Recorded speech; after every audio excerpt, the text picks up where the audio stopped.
हमारा main character business की वजह से जापान में जाता है और वहां पर एक बहुत ही ब्यूटीफुल लड़की उसे देखी। उसका उस लड़की के साथ अफेयर हमेशा उसे बार बार वही जाने के लिए मजबूर करता है। क्या आगे आने वाले डेंजर से वो बच पाएगा, या हम आज की हमारी मूवी सिल्क ये 2007 की एक हॉलीवुड मूवी में देखेंगे। अगर आपको वीडियो अच्छा लगता है तो प्लीज इसे लाइक और कमेंट जरूर कर दीजिएगा। बिना किसी देरी के एक्सप्लेनेशन स्टार्ट करते हैं। मूवी स्टार्ट होती है और हमारा मेन कैरेक्टर एक लड़की के बारे में हमें बता रहा था। वो हमेशा उसी लड़की के बारे में सोचता रहता है, पर इन सब की शुरुआत कहाँ से हुई थी इसके बारे में अब वो हमें बताएगा। हार्वे मिलिट्री में सर्व कर रहा था। जब वो घर पर आया तो उसने एक बहुत ही ब्यूटीफुल सी लड़की को देखा जिसका नाम था हेलेन। इन दोनों में प्यार हो गया था। वो हमेशा से चाहती थी कि उसका खुद का भी एक गार्डन हो। हार्वे तो हेलेन के पास ही रहना चाहता था, पर उसके फादर उसे वॉर के लिए भेज रहे थे। इस सिचुएशन से बचने के लिए एक बिजनेसमैन ने उसे हेल्प किया जिसका नाम था बाल्डोबो। बाल्डोबो हार्वे के फादर को एक सिल्क का कपड़ा दिखाता है। वो कहता है कि ये सेल करने से हमें बहुत सारे पैसे मिलेंगे। उसे इस टाउन में एक फैक्ट्री बिल्ड करनी थी। वो कहता है कि मुझे कोई भी प्रॉब्लम नहीं आना चाहिए। हार्वे के फादर भी इस बात के लिए मान जाते हैं। इस बार तो हार्वे को फिर से सर्व करने के लिए जाना पड़ा, पर जब तक वो वापस आया तब तक बाल्डोबाओ के बहुत सारे फैक्ट्रीज बन गए थे। सिल्क इतना अच्छा बिक रहा था तो सारे लोग रीच बनने लग गए थे। हार्वे जब वापस आता है तो हेलेन से उसने शादी करने के लिए पूछा। हेलेन भी इसके लिए हाँ कहती है। जब हार्वे को पता चला कि उसे फिर से वापस जाना पड़ेगा तो बात सुनकर वो टेंशन में आ जाता है। एक दिन बाल्डोबाओ ने हार्वे को उससे मिलने के लिए बुलाया। वो कहता है कि मेरे पास तुम्हारे लिए एक जॉब है। तुम्हें अफ्रीका जाना होगा और वहां से सिल्क वॉर्म लेकर आने होंगे। इनके पास सिल्क वॉर्म तो थे, पर बीमारी की वजह से वो मर रहे थे। हार्वे ने कहा कि मेरे छुट्टी के सिर्फ 2 दिन बचे हैं, मैं काम नहीं कर सकता। बाल्डोबाओ कहता है तुम्हारे फादर को मैं समझाऊंगा। वो हार्वे के फादर को समझा लेता है। उसके बाद हम डायरेक्टली हार्वे और हेलेन की शादी देखते हैं। हार्वे अब हमेशा के लिए बाल्डोबाओ के लिए काम करने वाला था। हेलेन को हार्वे का दूर जाना अच्छा नहीं लगता, पर आर्मी में सर्व करने से तो अच्छा था, तो इस वजह से उसे जाने देती है। हार्वे इजिप्ट जाकर आया और वहां से वो एग्स लेकर आता है। वापस आने के बाद हेलेन और वो इंटीमेट होते हैं। हेलेन ने कहा मुझे एक बेबी चाहिए। ये दोनों इस बात से बहुत खुश थे। बाल्डोबाओ ने फिर से हार्वे को बुलाया। वो कहता है जो एग्स तुमने लाए हुए थे वो डेड मिले। जो बीमारी यहाँ पर थी वही बीमारी इजिप्ट तक भी पहुंच गई थी। मैंने सुना है कि जापानीज लोगों के पास एक टेक्निक है और उस वजह से एग्स को कोई भी प्रॉब्लम नहीं आता। वो अब चाहता था कि हार्वे जापान में जाए।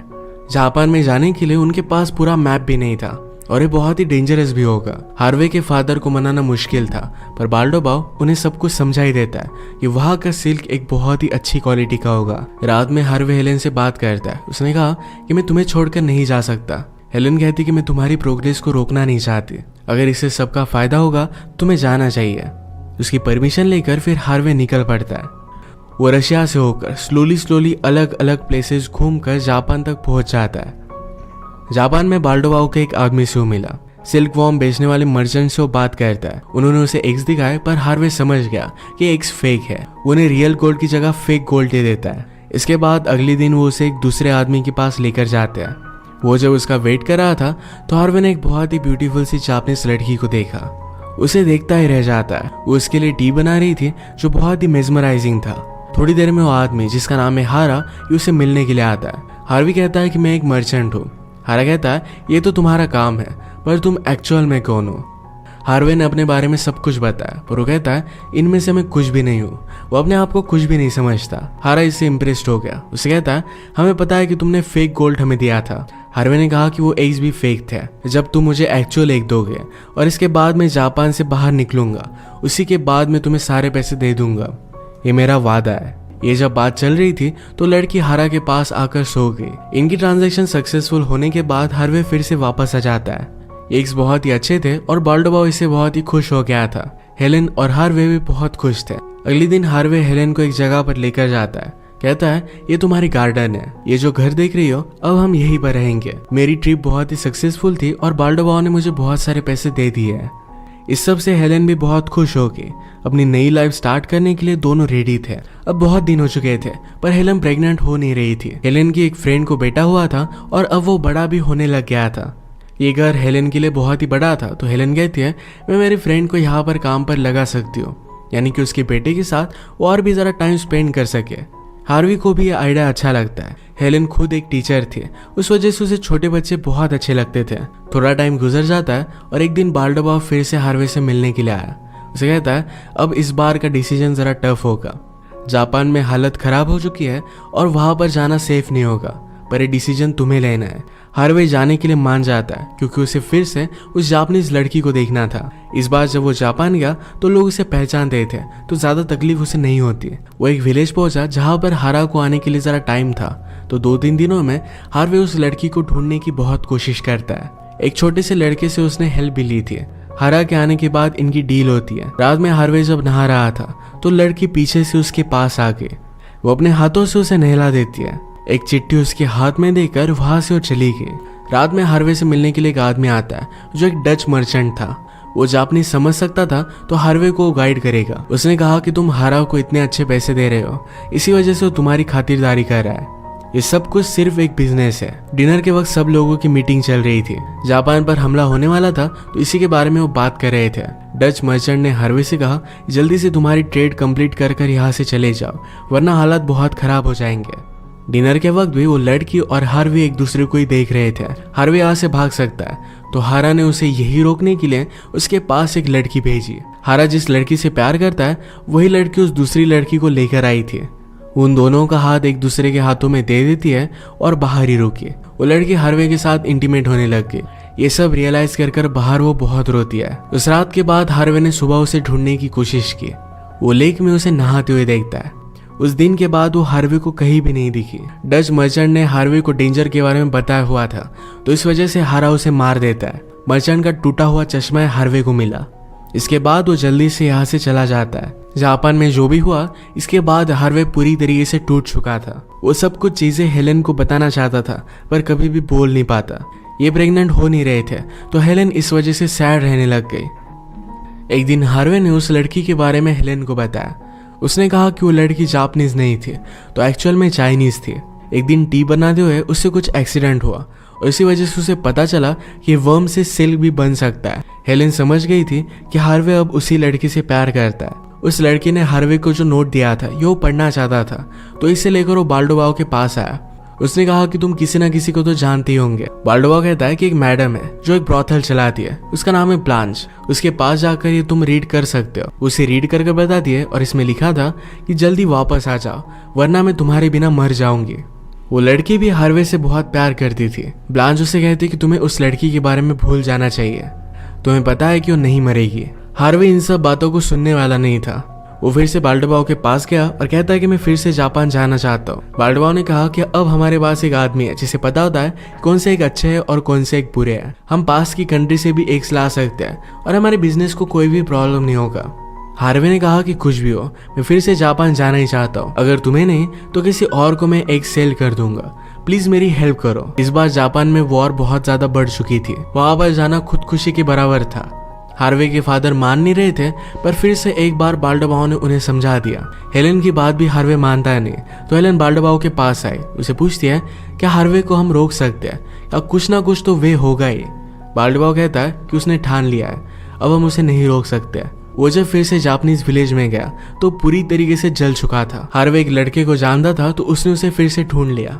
वो कहता है कि मुझे हारा की लोकेशन चाहिए। वो लड़का उसे एक मैप बना देता है पर हार्वे ने कहा कि तुम मेरे साथ चलो। दूर से फिर उस लड़के ने जहाँ पर हारा ट्रैवल कर रहा था इसकी लोकेशन उसे बता दी। हार्वे उस लड़के को पैसे देता है और एज अ गिफ्ट एक दूरबीन भी उसने उसे दे दी। पर इसी दूरबीन में उस लड़की ने हार्वे को जो मैसेज भेजा था ये मैसेज भी था। नेक्स्ट सीन में हार्वे हारा से मिलता है। हारे ने कहा कि यहाँ पर वॉर चल रही है, हम तुम्हें कुछ भी हेल्प नहीं कर सकते, जल्दी से यहाँ से चले जाओ। रात भर हार्वे यही पर रुका। सुबह हुई तो उसने देखा जिस छोटे लड़के ने उसे हेल्प की थी उसे टांग दिया गया था। हारा को उस लड़के के पास वो चिट्ठी मिल गई थी। उसे भी पता चल गया था कि उसकी गर्लफ्रेंड हार्वे से प्यार करती है। इसी वजह से उसने उस लड़के को मार डाला। यहाँ से जाने के लिए हार्वे को लास्ट वार्निंग देता है। हार्वे को उससे एग्स नहीं मिले थे तो किसी और जगह से उसने एग्स लिए और वो जल्दी से फिर से अपनी कंट्री में आ गया। पर तब तक समर स्टार्ट हो गया था। एग्स हैच हो गए थे और सब वॉर्म्स मर चुकी थी। हार्वे आजकल पूरी तरीके से डिप्रेस्ड हो गया था। एग्स ना मिलने की वजह से उनकी मिल्स भी बंद होने लग गई थी। एक दिन बाल्डोबाओ आकर हार्वे से बात करता है।